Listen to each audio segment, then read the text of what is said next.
ડીસા તાલુકાના માલગઢ આદર્શ હાઈસ્કૂલ ખાતે ખેલ મહાકુંભ અંતર્ગત ખોખો સ્પર્ધાનું આયોજન કરાયું। અંડર 14 માં 20 ટીમો અને અંડર 17 માં 17 ટીમોએ ભાગ લીધો। ગુજરાત સરકાર દ્વારા બાળકોમાં શારીરિક ક્ષમતા વધે તેમજ તેમનું દેશનું નામ રોશન થાય એવા એથ્લેટિક અને ભવિષ્યમાં દેશ માટે સર્વોચ્ચ મેડલ હાંસલ કરે એવા ખેલાડીઓ મળી રહે એ હેતુથી ખેલ મહાકુંભનો પ્રારંભ કરવામાં આવ્યો હતો, જેને અનુલક્ષી છેલ્લા ઘણા સમયથી અલગ અલગ ક્ષેત્રે અલગ અલગ રીતે ખેલ મહાકુંભનું આયોજન થઈ રહ્યું છે, જેના ભાગ સ્વરૂપે આજે ડીસા તાલુકાના માલગઢ મુકામે આવેલ આદર્શ હાઈસ્કૂલ ખાતે ખોખો સ્પર્ધાનું આયોજન કરવામાં આવ્યું, જેમાં 14 વર્ષની ઉંમરના બાળકોને 20 ટીમો અને 17 ટીમોએ ભાગ લીધો હતો। અલગ અલગ શાળાઓથી આવતા વિદ્યાર્થીઓને રમત ક્ષેત્રે કોઈપણ જાતની તકલીફ ન પડે એ હેતુથી સુંદર આયોજન કરવામાં આવ્યું।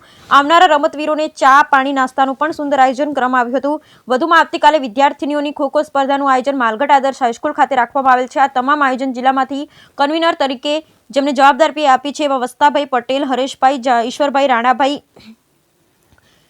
જવાબદાર વ્યક્તિઓ દ્વારા સુંદર આયોજન કરવામાં આવ્યું। આવનારા દિવસોમાં પણ ડીસા તાલુકાના શેરપુરા, આખોલ અને ડીસામાં સરસ્વતી સ્કૂલમાં પણ ખેલ મહાકુંભ અંતર્ગત અલગ અલગ રમતોનું આયોજન કરવામાં આવ્યું છે। બ્યુરો રિપોર્ટ ભરત ઠક્કર।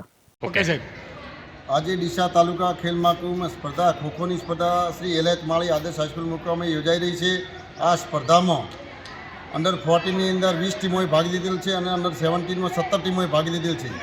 ફાઇનલની અંદર અંડર 17માં એલએચ માળી આદર્શ હાઈસ્કૂલ વિજેતા થયેલ છે અને અંડર 14માં પણ અત્યારે હાલ ફાઇનલ વિજેતા સ્પર્ધા રમી રહી છે। આ સ્પર્ધાનું શ્રી આદર્શ હાઈસ્કૂલ માલગઢ દ્વારા પણ ખૂબ સુંદર મેદાનની વ્યવસ્થા કરવામાં આવેલી છે। તમામ બાળકોને અહીંયા ખૂબ સુંદર ચા નાસ્તાની પણ વ્યવસ્થા કરવામાં આવેલી છે અને આ સ્પર્ધામાં ડીસા તાલુકાના અમારા ખૂબ જ વ્યાયામ શિક્ષકો સિનિયર હરીશભાઈ પવાયા સાહેબ, તેમજ રાણાભાઈ માળી સાહેબ, ઈશ્વરભાઈ રાવલ સાહેબ, તેમજ જુદી જુદી શાળાઓમાંથી ઘણા બધા વ્યાયામ શિક્ષકોની ઉપસ્થિતિ હાજરીમાં આ સ્પર્ધા ખૂબ સુંદર રીતે યોજાઈ રહી છે। આજે ભાઈઓની છે અને આવતીકાલે આ જ મેદાન ઉપર બહેનોની સ્પર્ધા પણ યોજવાની છે। સાહેબ, ખેલ મહાકુંભ અંતર્ગત આગામી સમય કે આગામી દિવસોની અંદર કઈ કઈ રમતો માટે કરી અને કયા કયા ગામોની અંદર સ્પર્ધાઓ યોજાવાની છે? આજે આપણે ડીસા તાલુકાની માત્ર ખોખોની સ્પર્ધા છે અને એમાં ભાઈઓની સ્પર્ધા છે, આવતીકાલે બહેનોની સ્પર્ધા છે અને એના પછી 8, 9 અને 10 તારીખે 2 દિવસ આપણે એથ્લેટિક્સ સ્પર્ધા છે જે આપણે શેરપુરા મુકામે યોજવાની છે।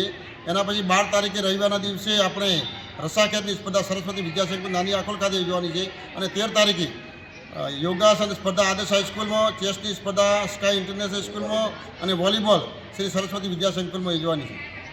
ઓકે।